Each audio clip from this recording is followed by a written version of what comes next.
අයිබෝන් පුතේ ගිය අවුරුද්දේ ප්‍රශ්න පත්‍රේ සෑහෙන්න අමාරුයිනේ. ඒ පේපරේ ඇවිල්ලා තියෙන හොඳම ගාණක් තමයි දුවල පුතාලට සරලව පැහැදිලි කරන්න යන්නේ. දැන් මේ වෙද්දි ගෲප් එකට ගැටලුව දාලා තියෙන්නේ වැඩි කතා වුණේ නෑ. අපි ගැටලුව විසඳන වැඩේට යමු. මොකද්ද බලමු මේ ගාණ කියන්නේ. ගාණ කියවනකොටම පොඩ්ඩක් ඔළුව කැරකෙවෙන්න වගේ එනවා. ඒ කැරකෙවෙන ගති සියල්ල අයින් කරන විදිය ගාන ඇතුලේ පැහැදිලි කරනවා පුතේ. මතක තියාගන්න මේක අම්මලා තාත්තලාත් මේ වීඩියෝ බලනවනේ නේද? මේ යාළුවන්ට බලන්නත් මේ වීඩියෝ එක පොඩ්ඩක් ෂෙයා කරන්න. ඒ ගමම මේ ගණන් හදන කෙටි ක්‍රම නෑ පුතේ. හරිද? තනි කරම තියෙන්නේ කල්පනා කරලා ඉක්මනින් කටු වැඩේ කරන වැඩේ. ඔන්න එහෙනම් ගානට යමු. අසංක කියලා ළමයෙක් ඉන්නවා. අසංක පාසල් බස් රථයට නැගීමට මිනිත්තු 25කට පෙර මට ටිකක් වැදගත් ඒවා මම පොඩ්ඩක් නෝට් කරනවා පුතේ. මිනිත්තු 25කට පෙර මම ගානේ ඉන්න කට්ටියක් පුතේ චුට්ටක් නෝට් කරනවා මේ. ගානේ අසංක ඉන්නවා, කවීෂ ඉන්නවා. අසංක පාසල් බස් රථය නැගීමට මිනිත්තු 25කට පෙර කවීෂා එයට නැග්ගාය. අමායා එනතෙක් අමායා කියලා කෙනෙකුත් ඉන්නවා ගානේ. අමායා එනතෙක් එම බසය අමායාගේ නැවතුම්පලේ මිනිත්තු 2ක් ඉඳලා තියෙනවා. අමායා නැග මිනිත්තු 5කට පසුව අසංක කියලා කෙනෙක් බස් එකට නැගලා තියෙනවා.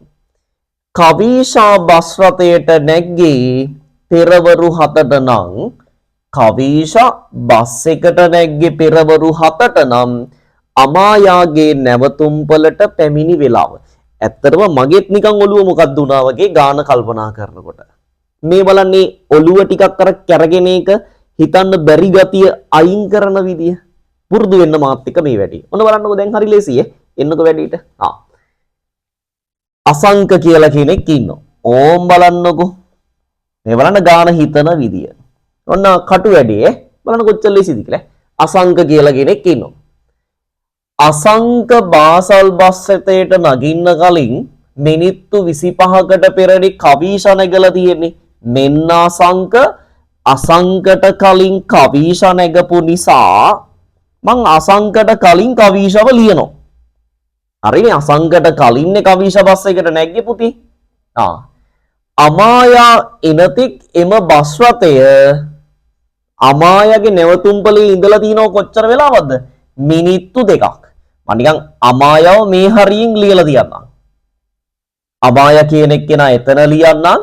එයා එනකන් බස් රථයේ එතන ඉඳලා තියෙනවා මිනිත්තු කීයක්ද? 2ක් ඉඳලා තිනවා පුතේ. හරිනේ. අමායා නැග්ගට පස්සේ මිනිත්තු 5කට පස්සේ අසංක බස් එකට නැගලා තියෙන්නේ. එහෙනම් අසංකට කලින්නේ අමායා ඉඳලා තියෙන්නේ නේද මේ?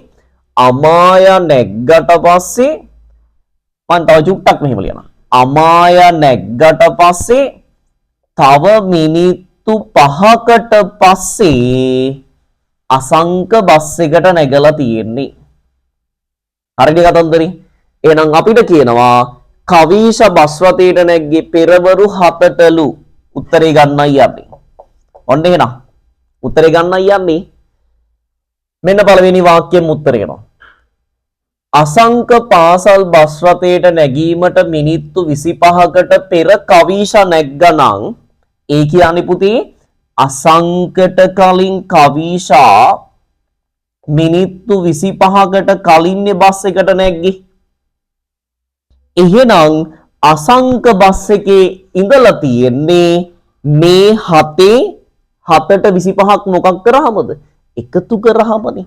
එහෙනම් අසංක පුතේ බස් එකට නැගලා තියෙන්නේ පෙරවරු 7:25ට. ඕක තමයි වැදගත්ම කතාව. අසංක පාසල් බස් රථයට නැගීමට මිනිත්තු 25කට පෙර කවීෂා බස් එකට නැග්ගනේ. එහෙනම් කවීෂා 7ට නම් බස් එකට නැග්ගී අසංක බස් එකේ ඉන්න ඕනේ 7:25ටනේ. ඔන්න ඒකෙන්ම වාක්‍ය අල්ලගත්තා. පේනවද? අර රට පැටලෙන සියලු ගති මේකෙන් ඔන්න අයින් කරගෙන ගියා. දැන් උත්තරේ ගත්තා. අපෙන් අහලා තියෙන්නේ අමායාගේ බස් නැවතුම්පලට වැබිනි වෙලාව. එන්න මාත් එක්ක ගන්න හදා. අමාය ඉන්නේ මෙතනනේ. ඔන්න එහෙනම් දැන් ගන්න හදාගෙන. අසංකගේ අසංක බස් එක කරනැක්කේ 7:25ට. එතෙන්ට එන්න ගියා මිනිත්තු කීයක්ද? 5ක්. අඩු කරන්න 5ක්. 7:25න් 5ක් අඩු කරොත් 7:20යිනේ. හැබැයි අමායා එනකන් බස් එකේ එතන තවත් මිනිත්තු 2ක් හිටියා පුතේ. අමායා එනකන් බස් එකේ එතන මිනිත්තු 2ක් හිටියා. එහෙනම් 7:25න් 5ක් අඩු කරොත් 7:20යි. ඒකෙන් ආයි මිනිත්තු 2ක් අඩු කරනවා. සුකු අඩු කර 7:20න් මිනිත්තු 2ක් අඩු කරා.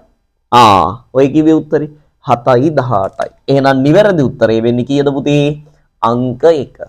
දැන් බලන්නකෝ මේ ගිය අවුරුද්දේ ගාණක් නේ. ලේසි නැද්ද? මොකද්ද මං කරේ? ගානේ මාව අමාරුයි දාන්න හදන්නේ. මං රැවටෙනවද? චූටි කටු වැඩයි කරේ. එයාගෙම උත්තර ටික ගත්තා පිළිවෙලට. ඒ හින්දා අර කෙටි ක්‍රම පස්සේ යන්න එපා. කෙටි ක්‍රම වලින් මේවා ගොඩ දාන්න පුළුවන් කාලේ ඉවරයි පුතේ දැන්. හොඳ ලස්සනට තේරුම් අරගෙන ගණන් හදන්න පුරුදු වෙන්න. ඒක අනාගතයට ආයෝජනයක් වෙයි. එහෙනම් අපි ඊළඟ ගැටලුවෙන් හම්බෙමු පුතේ. මේ වැඩි දවසක් යන්නේ ඉක්මනින් කට්ටිය ශීඝ්‍රගාමී සේවයේයි හොඳට වැඩ ටික කරමු මාත් එක්ක. හරි. අපි ඊළඟ ගැටලුවේ හම්බෙමු.